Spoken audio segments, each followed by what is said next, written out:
The first thing was a muskox horn that really caught my attention. And from there, the bone carvers out of Tuck. I was amazed at what they could do with a caribou antler or a moose antler. It started becoming alive.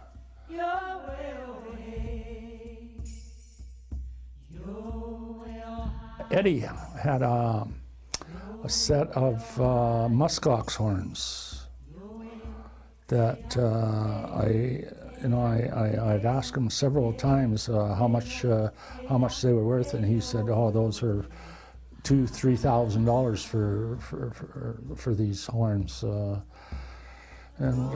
thought, well, I can't afford to buy them, but if I could get my hands on a set, I'd like to try it. I managed to get this one fella. I said I need. He needed a plane fare back to Sax Harbor, and Sax Harbor, there's lots of muskox out there. So he said, "Okay, if you pay my plane fare, I'll send you a couple of sets," which I never expected that he would. He just wanted to get home, so I got him the plane fare, and he, lo and behold, he sent me up 2 sets.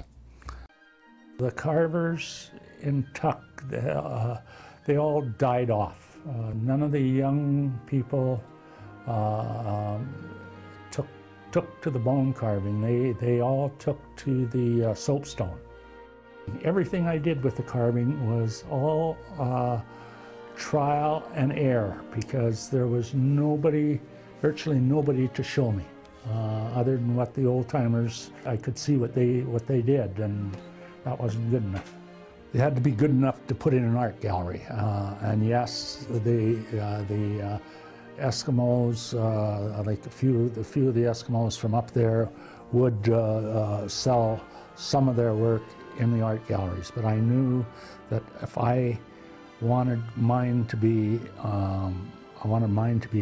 finer and something that people could put on their dining room tables and coffee tables. I had to refine it, because like theirs, they did with a hacksaw blade and a file.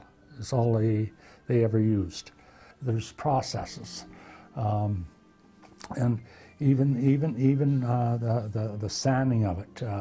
All my bone, I'd start at 40 and work it up to 400. So there was all those steps to take before, and then it was ready to polish.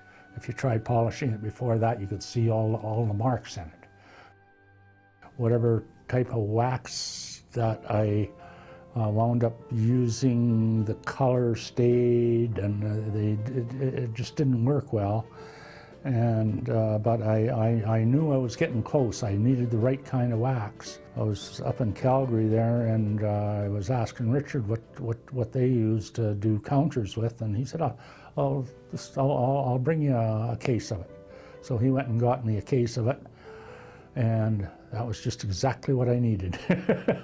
I brought the bone out to a full luster now. Then there was a few other things I had to get over. I found that I couldn't use fresh antlers. They were way too much oil in them, and they would just turn kind of yellowish and dirty looking. That's when I realized, okay, these antlers have to be dried. And I tried drying them in the oven. Doesn't work. They got to be sun bleached.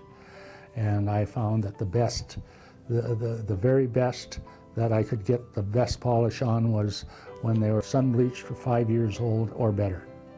Everybody was amazed at how they polished. That was the first of anybody polishing bone. So I had all these carvers ask me, how the heck do you do this? And I wasn't shy, you know. I told them it's got to be buffed and with a certain speed on the buffing wheel too. It can't be too high and it can't be too low. At about 2,200 RPM is what it's got to be. And you started seeing more and more bone being polished. Well, here's the guy that showed him. Every part of every horn had a specific thing that I could do with it. Like the moose horn, I had cut that whole palm out for geese on flying geese. The tips, I would use those all for the herring.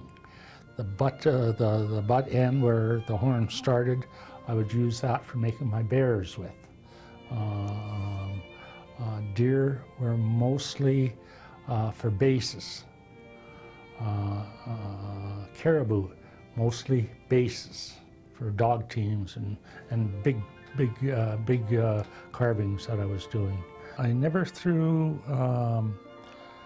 pieces away that didn't work for the project I was trying to do. If something wasn't working, but it was still good enough to hang on to, I just set them aside, and the ones that weren't working, I just zing through the bandsaw, and that was it. I didn't have to try on them no more, because I used to waste so much time trying to get things the way that I wanted them, and finally you'd have to run them through the bandsaw anyhow. It comes from the inside out, I guess. When I get special horns, there'd be something special about them that I'd like, and I'd take them and hang them in my shop. And sometimes it would be months would go by, but I'd look at them every day and just see them hanging there. And then one day, poof, I had an idea for it. I could take it down and do whatever I wanted in 2 or 3 days with it. I very seldom had to buy horns. When I first started, I'd have to, because I didn't have that many. I would buy them from anybody that had them, or I'd offer money for them. Later on, I had one woman in Fort St. John. She ran the gallery there for the government. And she had a nicely done up piece in her gallery that anybody liked my work. She would take donations of horns. And every year I'd go down there, she'd have a pickup load for me. The way I started getting these on the market was just a fluke. Barb and I were having a garage sale.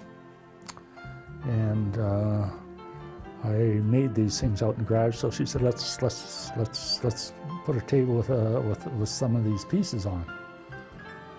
And yeah, everybody thought they were pretty nice. And Sunday afternoon, the woman that owns the Bear Claw Art Gallery happened to come along.